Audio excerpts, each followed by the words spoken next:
Every year, every season, every new chapter that we can think of calling a new chapter of life begins kind of the same way, doesn't it? I want to change. I want to be better.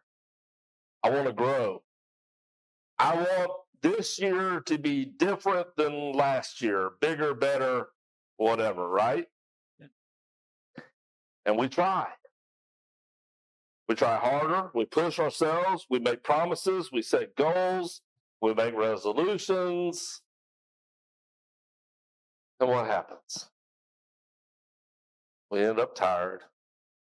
We end up disappointed. We end up breaking resolutions. We end up struggling with all of the different whatevers.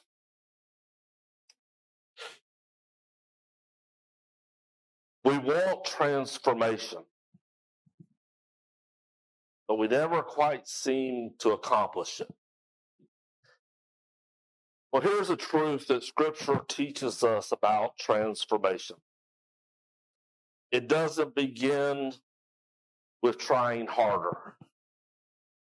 But that's our solution. Every year as we get to this point, we start thinking about these things. We think, boy, I'm just going to try a little harder this year than what I did last year. I'm going to put more effort. Scripture tells us transformation doesn't begin by trying harder. It begins in a place that we often don't think about, in a place that would not seem like the logical place that too often, we don't want to go. It begins with surrender. Over about the next 4 weeks, we're going to be working based off of Romans chapter 12, verses 1 and 2. Short little passage. A passage that we look at in passing and in reference a lot of times.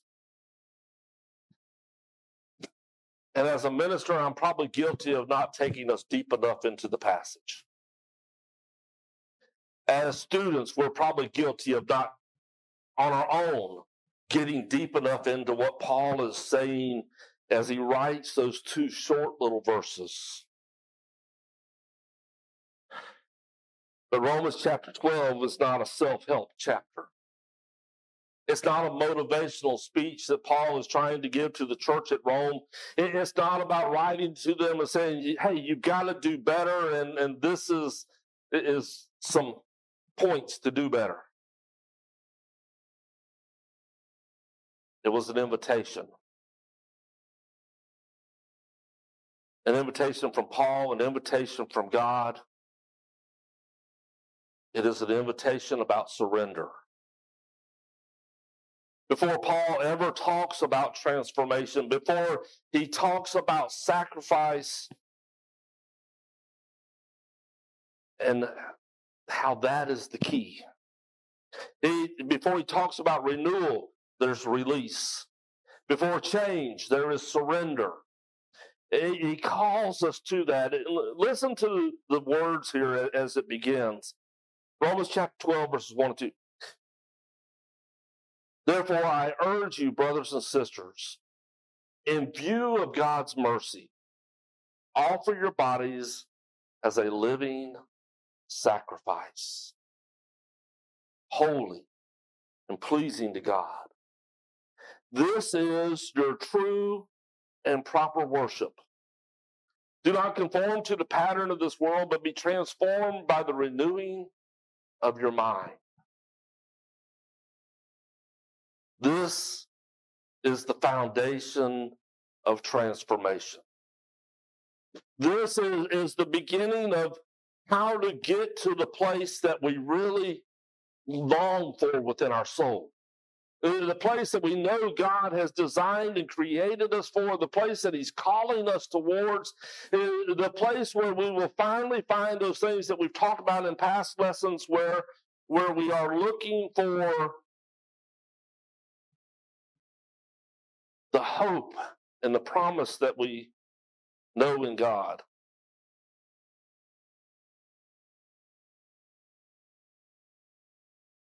Got off on my slides there somehow. Anyway, we are looking for what God brings to us, and it arrives through surrender.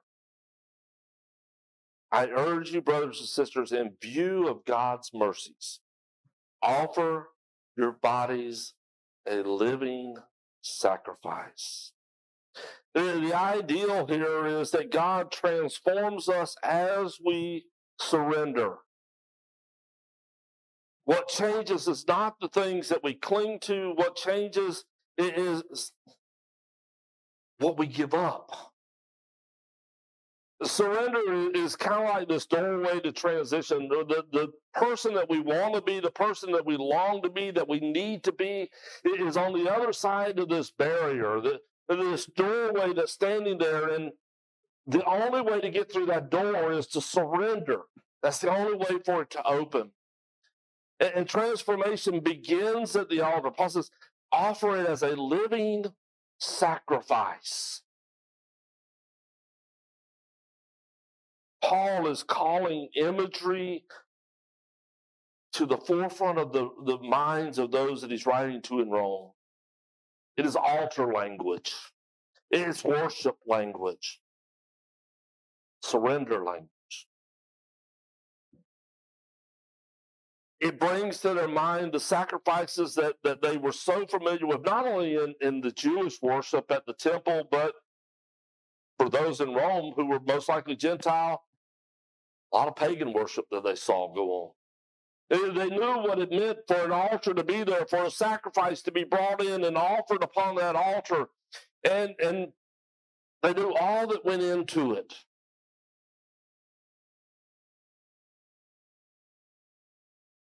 When that bull or goat is brought in for sacrifice, there's no negotiation. They didn't bring it in and bring it before the altar and say, okay, now, what would you like to sacrifice? Well, you want to give up an eye, an ear, leg? We don't need all of you.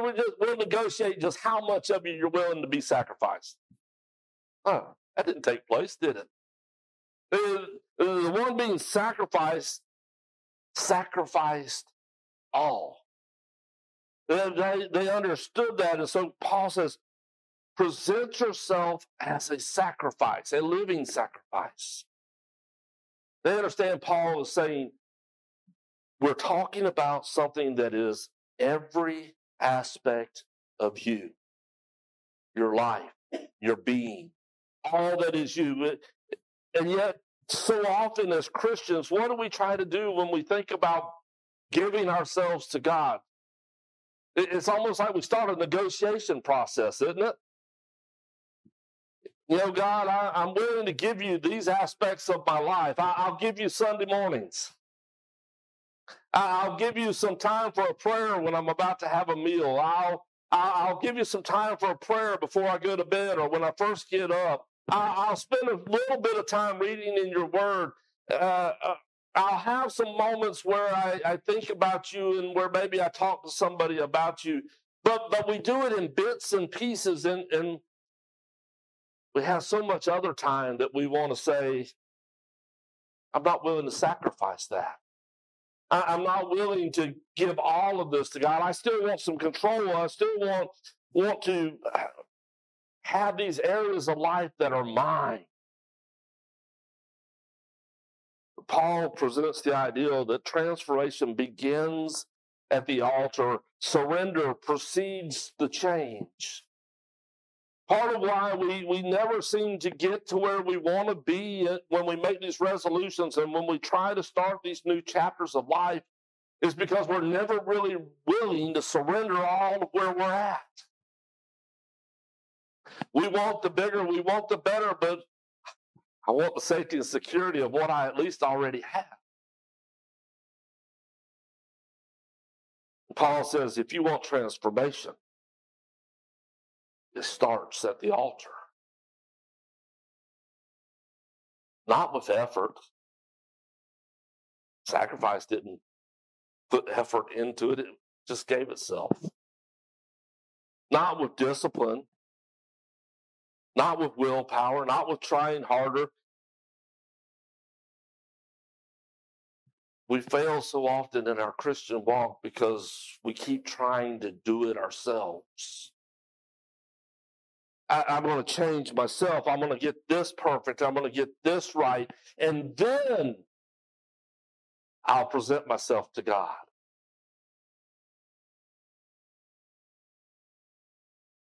Paul says it works the other way around. Present yourself to God. Give up yourself. Give yourself to Him, and then He will change you. Starts with our surrender.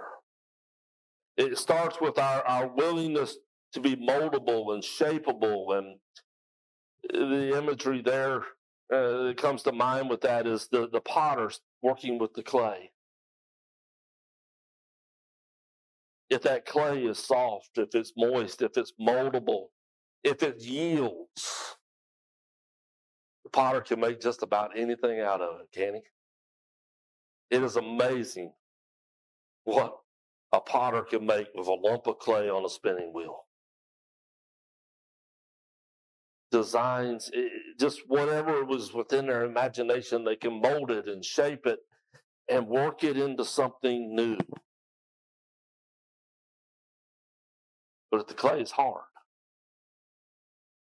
if it gets dried out, if it gets set in its form, the potter can't make something new out of it. We've got to present ourselves to God as that living sacrifice, willing to be molded into something new. The other illustration that I have up there, the surgeon can't heal the patient who won't get on the table for the surgery. You know, we want to be fixed, but we don't want to go under the knife.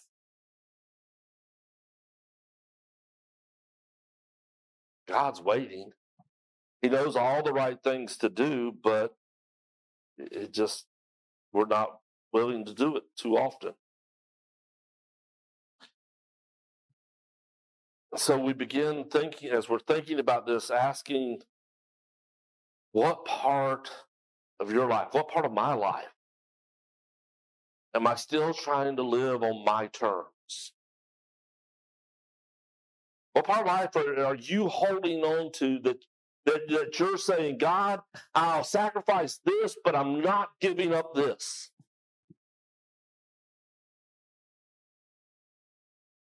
Because if there's an answer to that question, that is, I'm keeping hold of this, we'll never be molded into all that He wants us to be.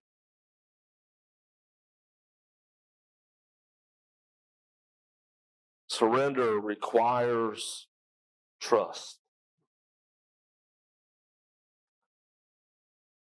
Let's be honest, surrender's hard.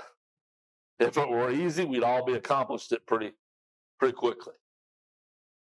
Surrender is hard, it is difficult, and we resist surrendering because I think a lot of times we fear losing control. Surrender is not about losing control. It's about giving control to the one that knows better how to do it than I do. But we struggle with that, and it's a fear that we have that of not trusting someone enough. We see it in our relationships. I don't know if this applies to anybody in here. It's just things I've noticed through the years. I see married couples talking about, we've got our separate bank accounts. Okay? Why? You get to talking to them about it, and a lot of times it comes down to, well, just in case things don't work out, I've got my funds set aside, so I've got a way out and I can be safe. Why do you need that? You dig a little deeper, and it usually ends up, there's a trust issue.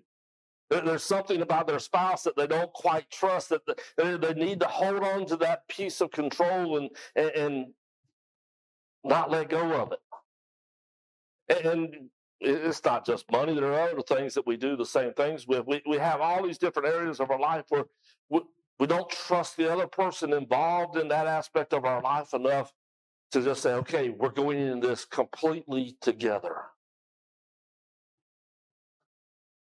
And that's a microcosm of what we do with God. God, I want a relationship with you. I want to say that we're connected, that we're united. But I have this trust issue. I don't know if I can trust you with this part of my life. Now, we don't sit at church and say that. If we're talking to people in Bible class or we're talking to people around church and after worship, I trust God. I trust him with everything. But then I start looking at my life and the things that I'm trying to hold on to. And a lot of it, when I get really honest with myself deep down, it comes down to I haven't figured out how to put my trust in God. I want to hold on to that control. I want that way out where I feel safe in the midst of this.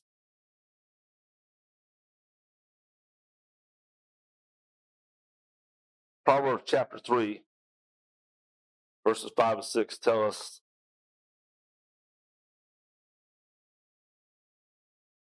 then you will win favor and a good name in the sight of God and man. Trust in the Lord with all your heart and lean not on your own understanding. When we resist surrender because we fear losing control, we're not putting all of our trust in God.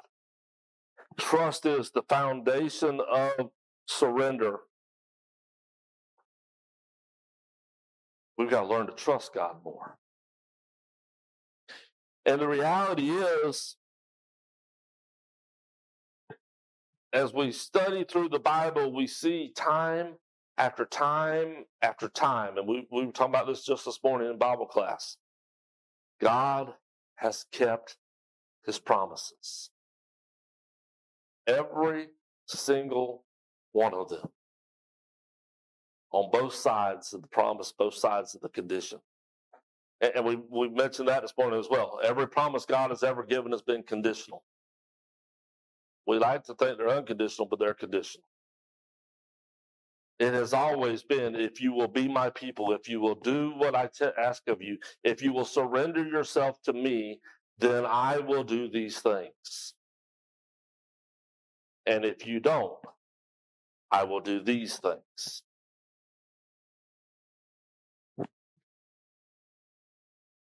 I got to trust God enough to let go and do what he asks. It's a little bit, our lives are a little bit like a seed.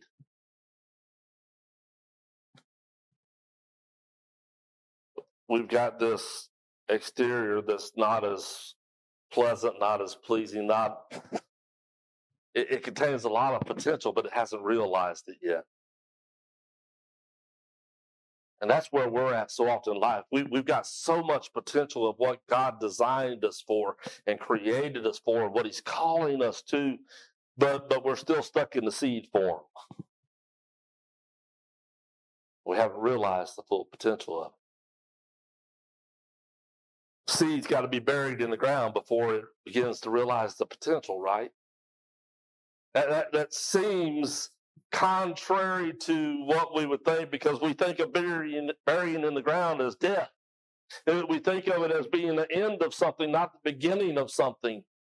But in God's hands, that burial becomes a planting.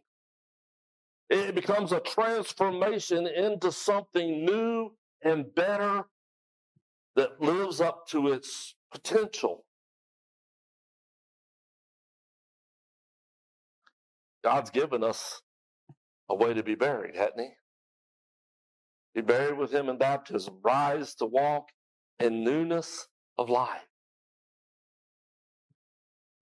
As we've said so often, the baptism is not about a work on my part. It's not about things that I can do. Baptism is about surrender.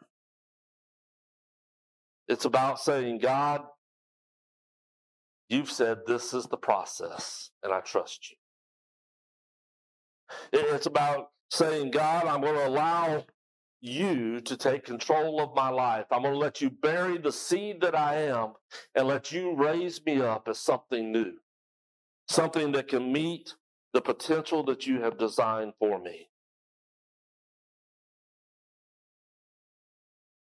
Surrender feels like a loss, but it's actually the beginning of life. Surrender activates renewal. And Paul, as he gives us that passage there in Romans chapter 12, he moves from the sacrifice to the renewal. Do not conform, but be transformed by the renewing of your minds. We're going to spend a little more time talking about those particular terms in some of the next lessons. But transformation is not just about behavior modification. It's not even just sin management. It's not willpower. It's renewal. It is a change in thinking that God begins to mold and to shape in our lives to bring about all the rest of the change that needs to take place in our lives. With God, renewal looks like lies replaced with truth. It looks like God reshaping our desires and our wants. With God reordering our priorities and getting them in a better order so that we focus on things that need to be focused on. It is God rewiring the patterns of our life so they present that new design. But renewal only happens in the surrendered mind.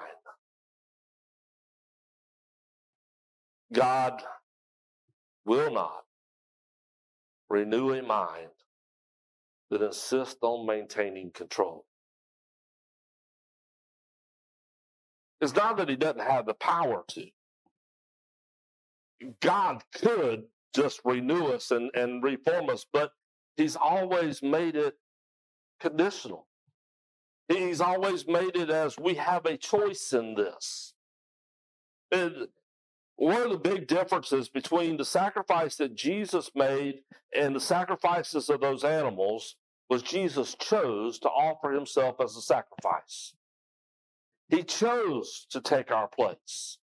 And what Paul is calling us to is that same type of renewal that says, I choose to sacrifice myself so that God can renew me in this way.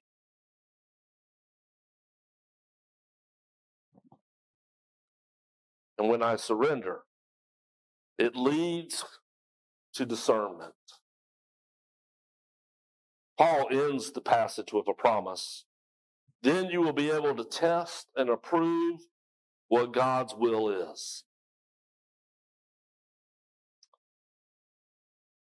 Too many times we want clarity without surrender.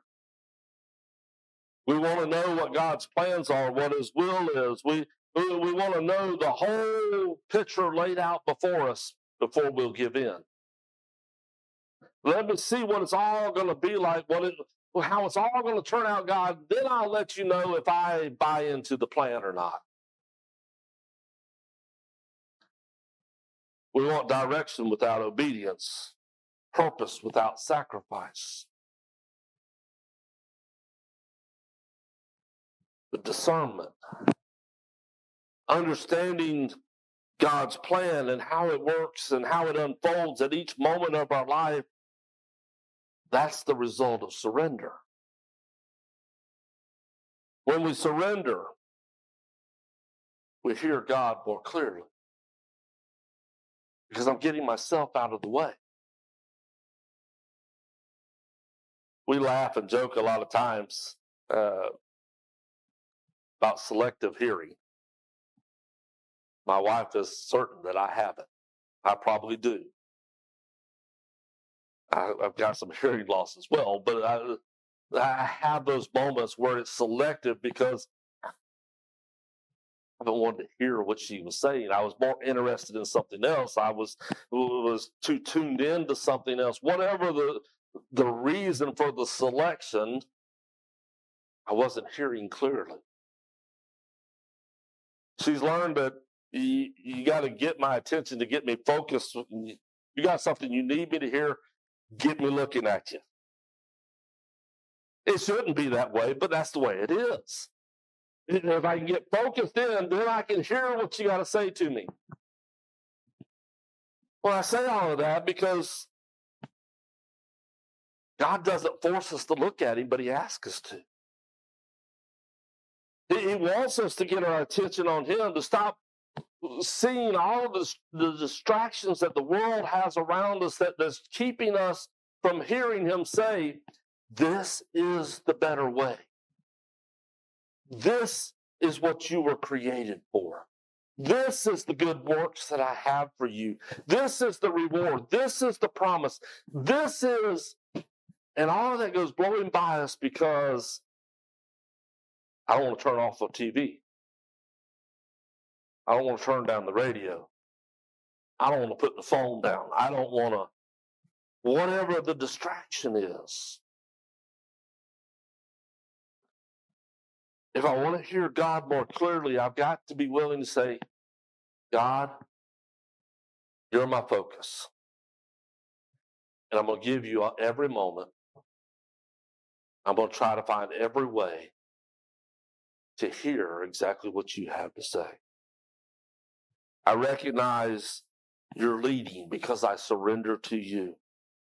I'm going to try to stop confusing my will with your will and allow that to become more clear every day. The more that I learn to surrender and pay attention to you, the more that you can mold me and I can walk in confidence instead of confusion.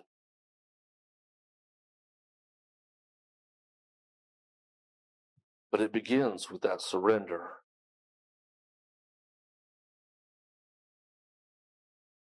So as we go into this week, got a little prayer challenge for you. Just a simple little part to add to the prayers you're already offering. One, to pray in times when you haven't been praying, whatever the case. Lord, what part of my life are you asking me to surrender today? Now, I know the true answer to that God would say to us is, I want you to surrender all of it. And that's where we're trying to work on getting to, but we do better on some things than others. God, what's the one that I'm holding on too tight to today? Is it control? Is it fear? Maybe there's a relationship that, for whatever reason, that relationship pulls me further and further away from God. And the only way to be able to surrender to God is to get out of that relationship. Maybe it's finances. Maybe it's identity. We live in a time where everybody is trying to mold and shape and present their identity to the world. Facebook, Instagram, all those social media things. People sharing way too much and far too often sharing things that aren't even true about themselves, just to present an image. Maybe there's a habit you're holding on to. You need to hear God clearly saying that habit's got to go if you're going to be mine. Hidden struggles, future plans. So many things that we try to hold on to instead of saying, God, I surrender this to you.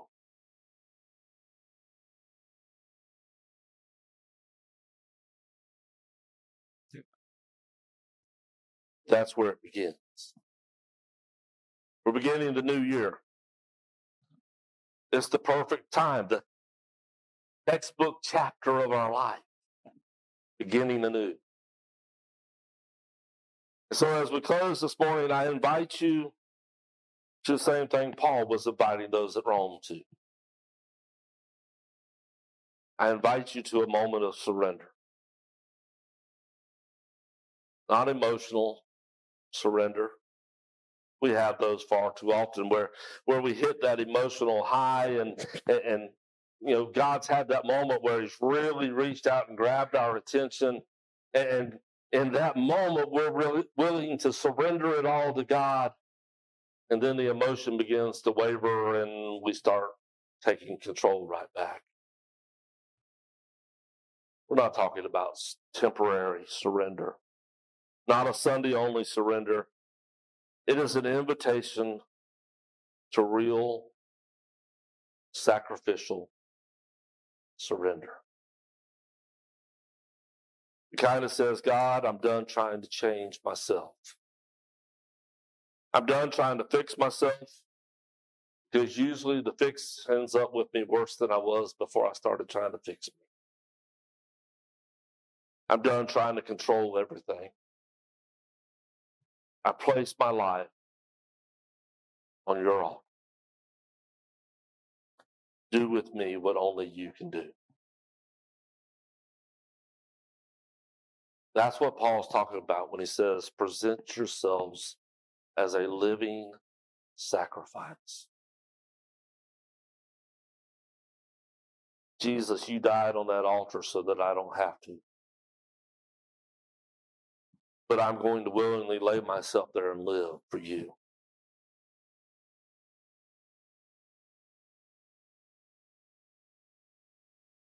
God does his best work in a surrendered heart. So if you're still struggling, if you're still wondering why there's an emptiness somewhere within your life, within your heart, within your thoughts, you know something's missing and you haven't been able to fix it. Start with surrender. Trust that the God who created you has the answers. And he's willing to mold you. He's willing to renew you. As I say, we'll look further at this over the next couple of weeks, but this morning that invitation is yours.